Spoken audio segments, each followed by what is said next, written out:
Hello everyone, आपका स्वागत है मेरे यूट्यूब चैनल पर हर्ष ऑनलाइन क्लासेस। जैसे कि आप जानते हैं कि ये बिहार बोर्ड 12वीं का सिलेबस हमारे लिए कितने इम्पोर्टेंट है और इसमें खास करके फिजिक्स में ऑप्टिक्स जो केवल 25 नंबर से पूछे जाते हैं, इससे सिर्फ 25 नंबर का पूछा जाता है, जो अकेला एक चैप्टर है जिसमें 25 नंबर का सिर्फ अकेला रहता है।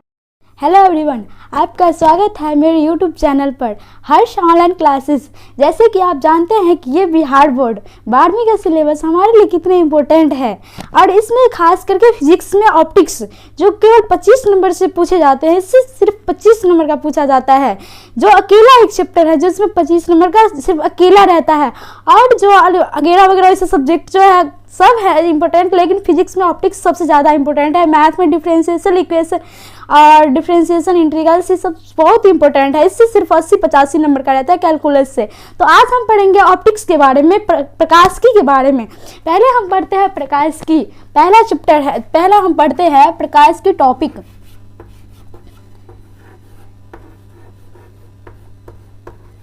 प्रकाशिकी ऑप्टिक्स।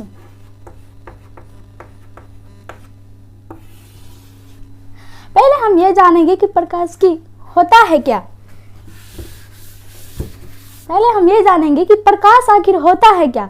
प्रकाश प्रकाश वे है जिससे हमें किसी वस्तु को देखने की अनुभूति होती है।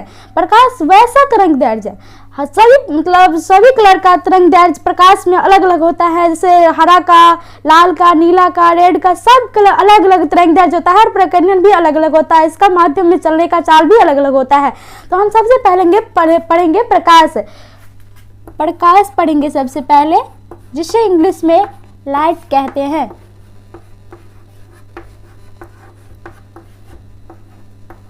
प्रकाश पढ़ेंगे पदार्थ। प्रकाश पदार्थ की वैसी पदार्थ एक प्रकार की ऊर्जा है जिससे हमें किसी वस्तु को देखने की अनुभूति होता है। जैसे इस दुनिया में जब तक प्रकाश नहीं रहता तब तक हमें कोई भी वस्तु हमें दिखाई नहीं देता है। जैसे कि हम जानते हैं कि किसी भी वस्तु का प्रतिबिंब जो हमारे रेटिना पर बनता है, वो सबसे पहले उस पर प्रकाश पड़ते हैं और इस प्रकाश जो आपतित होकर हमारे रेटिना पर पड़ते हैं, उसी से हम किसी वस्तु को देखने की अनुभूति करते हैं। तो आज हम सबसे पहले पढ़ेंगे प्रकाश। प्रकाश एक प्रकार की ऊर्जा है। प्रकाश एक प्रकार की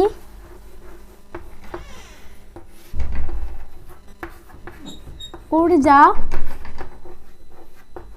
है जिससे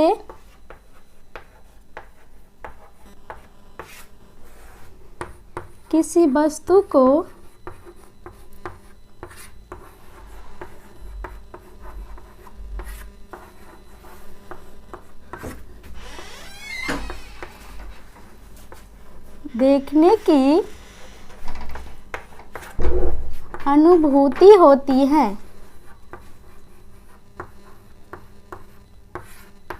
अनुभूति होती है। तो प्रकाश, जब तक प्रकाश नहीं रहेगा तब तक हम आप किसी वस्तु को देख नहीं सकते, क्योंकि जब तक प्रकाश दुनिया में नहीं रहेगा, भगवान का एक दिया हुआ वही वरदान है प्रकाश, जिससे हम फ्री में अफसोस करते हैं, जिससे हम फ्री में मतलब किसी पैसा का बिना किसी खर्च का वैसे ही मिलता है हमें। अगर इस दुनिया में प्रकाश नहीं रहेगा तो हम किसी वस्तु को नहीं देख सकते। जैसे अंधा के लिए एक लाठी सहारा होता है, उसी प्रकार प्रकाश हमारे लिए एक बहुत बड़ा सहारा है। और इस प्रकाश के बारे में हम जानेंगे। इससे अगला टॉपिक है प्रकाश का अपवर्तन। 12वीं का सिलेबस जो होता है प्रकाश का प्रवर्तन से चालू होता है, लेकिन प्रवर्तन कभी नहीं पूछा है 12वीं के सिलेबस में, कभी नहीं तो कभी नहीं। अब एग्जाम का क्वेश्चन का पेपर उल्टा के देखिएगा तो प्रकाश कभी नहीं पूछता है, ना प्रकाश का नियम पूछता है। ये टॉपिक 10वां के लिए इंपॉर्टेंट होता है, लेकिन 12वीं कक्षा के लिए इंपॉर्टेंट नहीं होता है। 12वीं कक्षा के लिए इंपॉर्टेंट होता है अपवर्तन, जिससे भर भर के क्वेश्चन पूछे जाते हैं, जिससे मतलब ऑब्जेक्टिव, लघुत्तरीय, दीर्घोत्तरीय सब क्वेश्चन पूछे जाते हैं लगातार ऑप्टिक्स से। तो आज हम पढ़ेंगे ऑप्टिक्स के बारे में। पहले जानते हैं कि प्रकाश का गुण क्या है। प्रकाश जो है स्वयं अदृश्य होते हैं, मतलब वो दिखाई नहीं देते हैं, स्वयं अदृश्य होते हैं, लेकिन इसकी उपस्थिति में हम किसी वस्तु को देख पाते हैं। इसकी उपस्थिति में हम किसी वस्तु को देख पाते हैं, लेकिन प्रकाश अदृश्य होता है। हम तो जानते नहीं कि प्रकाश कैसा होता है, लाल होता है, नीला होता है, पर ये तो प्रकीर्णन के बाद पता चलता है कि प्रकाश कैसा होता है, लाल होता है, नीला होता है, बैंगनी होता है, हरा होता है, कैसा होता है, ये तो प्रकाश के प्रकीर्णन के बाद पता चलता है। सबसे पहले हम जानेंगे यहाँ पे प्रकाश का अपवर्तन। प्रकाश का अपवर्तन।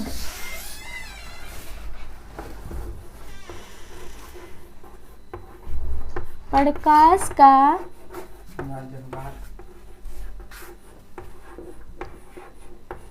अपवर्तन, रिफ्रैक्शन ऑफ लाइट।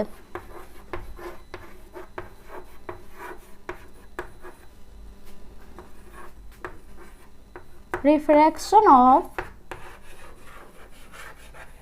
लाइट। तो हम सबसे पहले जानते हैं कि रिफ्रैक्शन ऑफ लाइट क्या होता है, प्रकाश का अपवर्तन क्या होता है। तो आइए सबसे पहले हम फिगर्स यहाँ समझते हैं। ये कोई पृष्ठ है, कोई सतह है, इसके नीचे जल है, ये जो है एक प्रकाश आपतित होता है इस पर, ये वायु है, वायु में प्रकाश आपतित होता है, और ये सघन, ये विरल माध्यम है। माध्यम का यहाँ दो कंसेप्ट होता है, एक होता है विरल और एक होता है सघन। तो जब प्रकाश विरल माध्यम से सघन माध्यम में जाता है, सघन माध्यम में जाता है, तो अपने मूल पथ से, वो मूल पथ से न जाकर उससे विचलित हो जाते हैं, इससे टेढ़ा हो जाता है। इस पर हम लंब डालते हैं, इसे कहते हैं लंब, अभिलंब,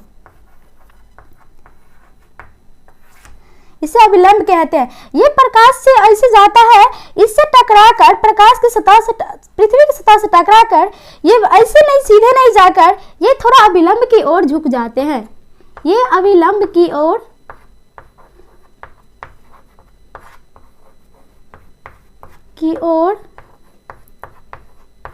झुक जाते हैं।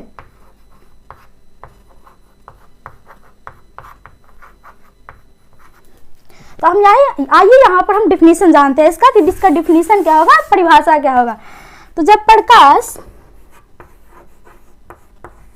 प्रकाश जब एक माध्यम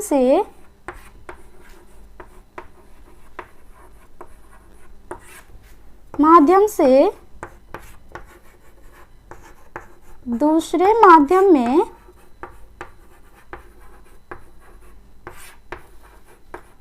प्रवेश करता है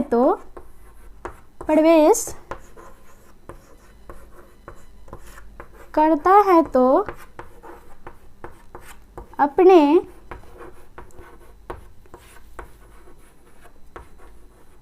मूल पथ से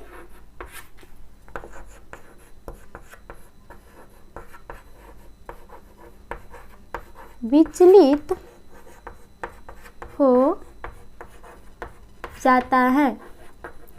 आइए यहाँ पे हम समझते हैं, जब प्रकाश की किरणें, ये हो गया प्रकाश की किरणें, ये हो गया प्रकाश की किरणें। जब प्रकाश की किरणें एक माध्यम से, ये हो गया एक पहला माध्यम, ये हो गया पहला माध्यम, ये हो गया दूसरा माध्यम।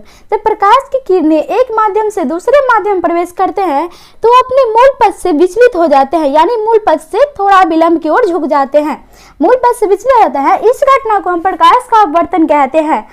अर्थात जब प्रकाश की किरण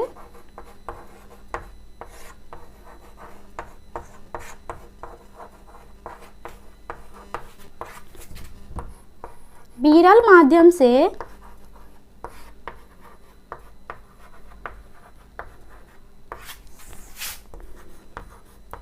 सघन माध्यम में जाता है तो सघन माध्यम में जाता है तो अभिलंब की ओर झुक जाते हैं।